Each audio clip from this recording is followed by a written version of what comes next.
Io volevo portare, diciamo così, all'attenzione dell'Aula un paio di questioni, un po' di cose le avevamo già sollevate in commissione, ovviamente non torno a ripetere l'intervento che avevamo già fatto circa alcune perplessità che ancora abbiamo anche per i pagamenti dell'ente pagatore del PSR, ovvero AGEA nazionale, che appunto l'assessore poi in replica ci ha in qualche modo rassicurati che qualcosa si muove a Roma. Noi ovviamente speriamo che così sia, perché sappiamo quanto questo sia un problema grave per tutti i nostri agricoltori che stanno ancora aspettando soldi che ormai da un paio d'anni sappiamo essere di loro diritto ricevere. Diciamo questo perché qui c'è un intervento che va un po' diciamo verso la direzione che avevamo già preso per quanto riguarda i privati, per anticipare le somme noi come regione previste proprio per i beneficiari. In questo caso parliamo dei GAL. E come detto anche in commissione, ciò che ci spaventa è che la Regione non preveda la restituzione di questi soldi entro il 31 dicembre 2017, così come ha previsto per i privati. Ovviamente non possiamo paragonare pubblico e privato, però una qualche preoccupazione del fatto che poi questi soldi da Roma entro l'anno non arrivino rimane. Noi speriamo che non sia così, speriamo che questo problema si risolva una volta per tutte. Prima che l'assessore scappi, una cosa. In commissione avevamo chiesto se sarebbero state accolte alcune osservazioni fatte anche dall'Associazione Italiana per il Biologico, l'AIAB. Mi era sembrato di capire di sì, però non ho visto emendamenti in merito. Allora non so se arriveranno ancora altri emendamenti oppure se avevamo risolto, soprattutto per quanto riguarda l'adeguamento del regolamento, prevedendo anche l'allevamento biologico e non solo la coltivazione, però se poi è stato risolto ci verrà spiegato perfetto più tardi.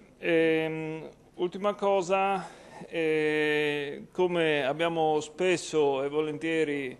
sostenuto sia in quest'Aula sia in Commissione, parlare di agricoltura biologica, parlare di agricoltura in generale, senza tenere conto quello che sta accadendo anche in questi giorni, ovviamente a Roma, con la discussione in Senato dell'approvazione o della ratifica del famoso CETA,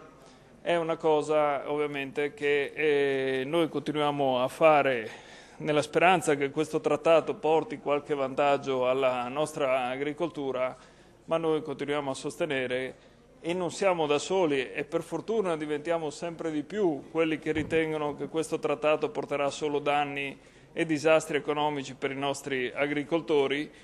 e quindi noi ovviamente non possiamo intervenire in legge per chiedere di nuovo a questa Giunta, a questo Consiglio di esprimersi in maniera fortemente negativa verso l'approvazione di quel trattato, ma presenteremo un ordine del giorno per farlo. Questo possiamo ovviamente farlo, è un gesto doveroso per i nostri